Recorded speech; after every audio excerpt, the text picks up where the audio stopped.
Magandang araw po mga ka-i-rides. Nandito po tayo ngayon sa Kagbungagan sa Camarines Sur.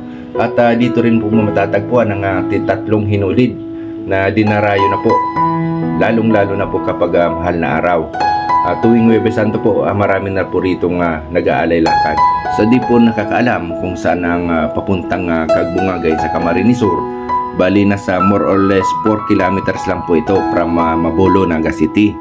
Kapag galing ka po ng Milaor, bago po umakyat ng tulay ng Mabolo, kakaliwa na po kayo, dire-diretso lang po yan.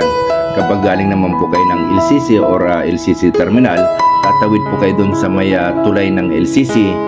Pagkatawid nyo po, kakanan na po kayo, dire-diretso lang po yan. At madali rin pong makita ang tatlong hinulid kasi malapit lang po ito sa kalsada.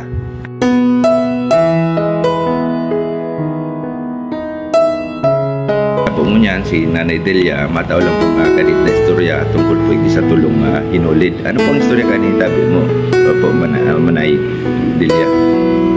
Ang istorya kayo na po sa salong, pero dahil man sa rabay, mga pirang taong bago na susunod. Halulo na po yun, dahil pa po aki. Yaw na po ini. Hindi po. Pero dana lang sa mga magurang ko sa kasi mga lulungan yaon na niya. Tapos ano pa pong yan po kada mahal na araw, ano po ang activities po kang tulong hinulid?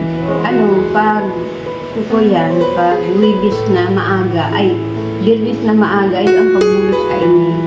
Bali pigbubulusan po yan. Pigbubulusan. Ito pong nadadang po pong pigkakarigusan. Ayun na po yan. Punas po. Punas lang ni algodon. Ayun na po yan. Tapos po pag Biyernes Santo. Pag Biyernes Santo, alas 3 ng hapon, kadalaw na ni Kalenta. Sangunyan pong sangunyan na Biyernes Santo, ini pong sadit.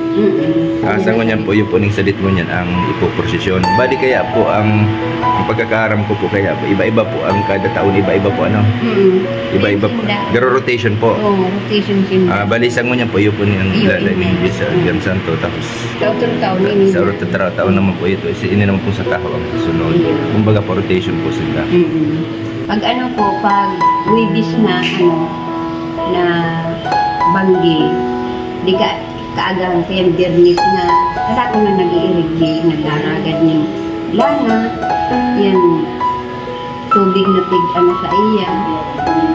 Tumgarapig punas po. Nagdaragad sinda kayan, kung may pis nga ni, nagkakaurubusan na, may naghahagad pamayo na ta. Kada ako nagharagad.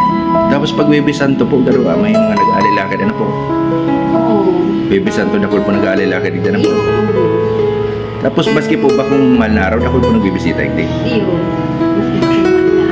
Pero kung may nagbibisita, kung baga mga deboto naman po, kagtulong hinulid, po?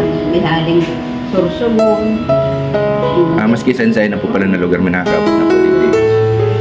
Ayun, salamat po maray Nanay Delia. Yung malam po yan ay, kung baga kadit lang po na istorya. Salamat po maray.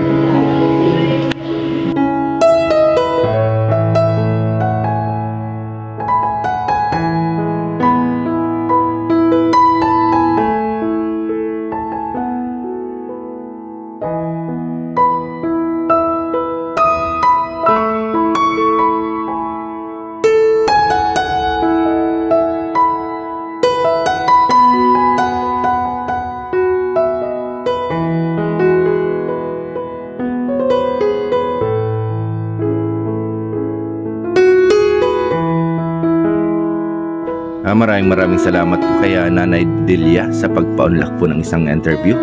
At shoutout po sa lahat ng mga taga-Kagbungagan sa Camarines Sur.